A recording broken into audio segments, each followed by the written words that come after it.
Good afternoon. My name is Eddy Fontana, and I'm one of the co-founders of J&E Baseball Academy. We've been in business now since 2013. Our basic goal is to develop young kids and preparing them for future, major league contracts. We're based out of Santiago, Dominican Republic. Our field's located in Don Pedro, which is, not far away from here. Mm-hmm. But our current facility right now is held there. We have approximately 12 kids, ranging from the age of 12 to 15.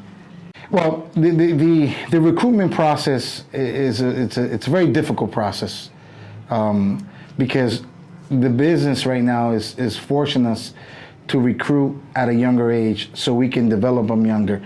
And I say the business is that I got to remember we are developing kids to get them ready for their signing period, which is international signing period, which is which is at the age of 16. So the business is so fast right now that teams are starting to get kids or look at kids at the age of 14. So that puts us in a situation where we're forced to bring them in anywhere from 12 years old, even 11, and our recruiting process becomes much more difficult because now we're bringing in really young kids, babies basically, and most of the kids, 90% of our kids, are from the interior part of the island. In our case, we're in the northern part of the island, so most of our recruitment is in the northern region of the Dominican Republic. Yeah, one of the, as I mentioned before, the recruiting process these days are much more difficult because, we find ourselves looking at kids at the age of 9, 10, 11, and sometimes we recruit them, and although we don't bring them to the academy, we make an agreement with the parents and with the trainer that they currently work with, and we say to them if they're too young, we just make an agreement that that kid we'll continue to support them financially with all their equipment, all their gears, and we help them out. If in a lot of cases, kids, they come from poverty, so we find ourselves having to also support them with, with food. But those are the kids that we start seeing at a really young age. Once we come in agreement with them, we sign a contract with the families, because you got to remember we're signing a contract with the adults, and those contracts basically there's a commitment between the family and us that we have to provide them housing, provide them food, provide them education, provide them clothing, everything that has to do with their development. We have to guarantee that in the contract. In most cases, like I said earlier, most of these kids live, a distance away. So they stay at the academy, and they'll go home maybe, every 2 weeks, 3 weeks, depending, how it is. A normal day for our kids, it basically starts at 6 o'clock in the morning. They get up. In our particular case, we work out. We do baseball activities in the afternoon. Our program, we work out in the afternoon. But a normal day for our kids is that they wake up at 6, they'll do breakfast, then they'll do physical training. After that, now because of the pandemic, kids are taking classes online. So most of these kids are now taking classes from 8:30 in the morning to 12:30 in the afternoon, online classes or TV like they're doing it here in the Dominican Republic now. So once they're done with that, they'll have lunch, and then we'll head out to the field, and we're working out from 2:30, 3 o'clock in the afternoon till 6 o'clock in the evening. After that, they come back, shower up, have dinner, and lights are shut off by 9:30 at night every day. They have to. It's a must. School is a must. Unfortunately, once they turn 13, 14 years old, For the kids that are 13, 14 years old, they go into a special program which is called Senapec here in the country, which is a all-day Saturday schooling, excuse me. So most athletes that are in, high performance programs, they study Saturdays. But the kids that are 11 to the age of 13, because they don't accept them at that age, we have to put them in regular schooling if we bring them into the academy. Now with the pandemic, it's all online. So all our kids are taking classes online now, daily. So that's the process. Yeah, but schooling is a must. MLB, Major League Baseball, is required that all kids that sign are either graduated high school at their signing period at the age of 16, or they have to graduate while they're in the academy. Yeah, the process of showcasing an athlete can vary depending on the ability of the athlete. Some kids are already showcasing at the age of 13, 3 years in advance of their signing period. Signing period internationally is every July 2nd of their 16th birthday.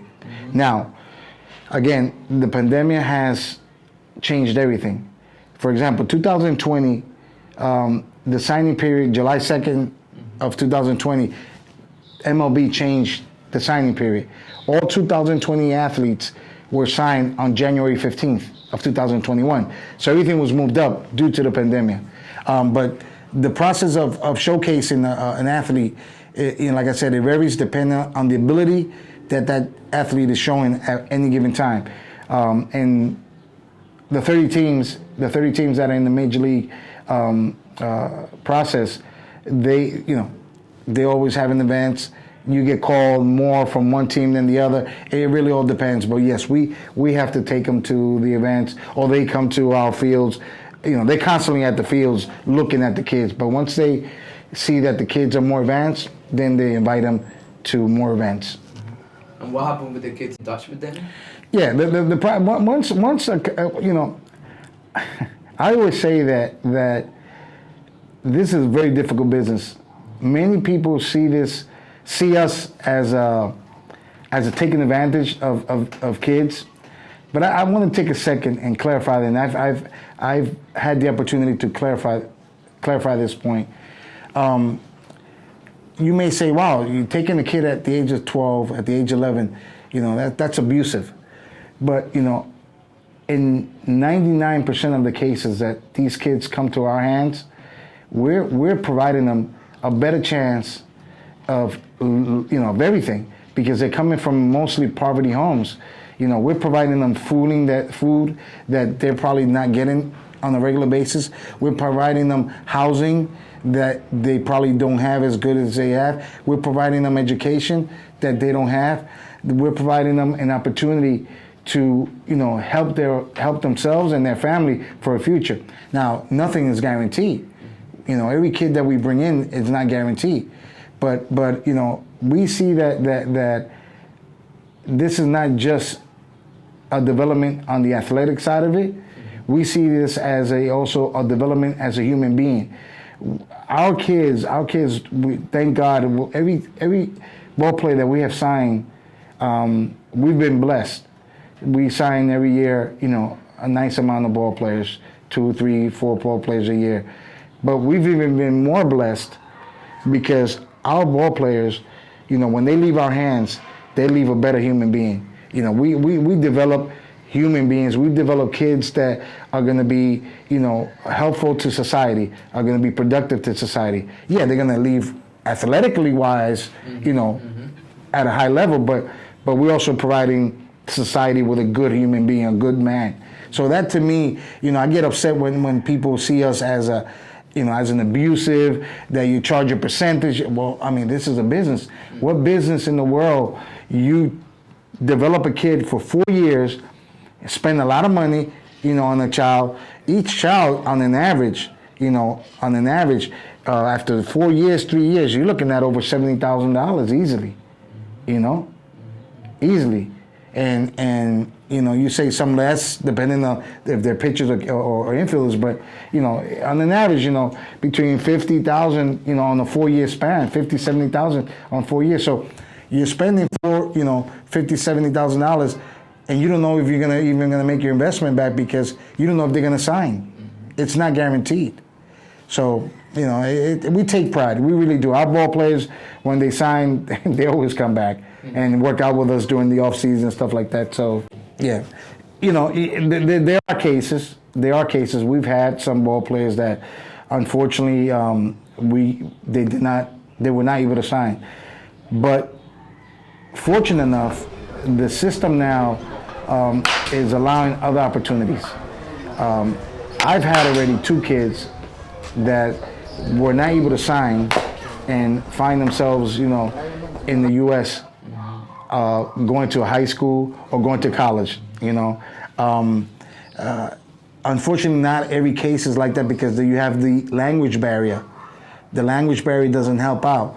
But the business has changed a lot. Now there's a lot of new programs in the U.S. now. There's a lot of high schools that are providing opportunities for kids or foreign students, and colleges also providing foreign students. So there's some opportunities. It's not what it used to be, where if the kid don't sign at the age of 16, he's no longer worth anything.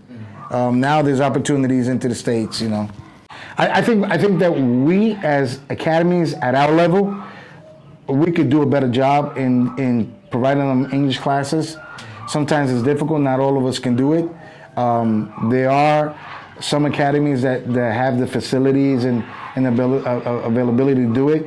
I think with the MLB support and their Major League partnership program, training partnership program, which was established 2 years ago, which is a program that certifies certain academies, and we have to obey by certain rules, which is a great thing. And now the steroids is now no longer an issue in Dominican Republic, but I think that's something that's coming. But at the same time, you know, every kid that signs a contract with a major league team, they are taking, you know, hours and hours of classes, English classes. So it's not like what it used to be years ago, where a kid will sign a contract and he'll go to the United States and have to order by pointing out to a picture. That's something that's in the past. Every kid that signs a contract with any major league team basically are taking English classes. But I think we can do a better job at our level, you know. Yeah. Well, I mean, the process, once they sign, it's a tough process. There are a lot of leagues that they have to bypass before they can reach the major league level. I mean, you got the Dominican Rookie League, then you have rookie ball in the States. It's the same rookie, but then you have, you know, the Class A. Then you have, you know, the Class A, you know, strong Class A. You got Double A, you got Triple A, and then you got the majors. You got the short, what they call a short A ball. Also, I forgot to mention the short A ball, which is basically, you know, playing nights. But it's it's a long process. Now, that doesn't mean every player has to go through that process. Some players jump, you know, from Class A to the majors. Some players jump from Double A to the majors. Some players jump from rookie to Double A. It really depends on the ability of the performance of the player. But there are levels. There are the levels I just mentioned. Yeah, we have several players in the farm systems. Jay Gonzalez, my partner, I wasn't around with him at the time, but you know, Willie Adames, he's in the pros right now with Tampa Bay, and he's a product of my partner Jay Gonzalez. The rest of the players that we have developed are still in the minor league system.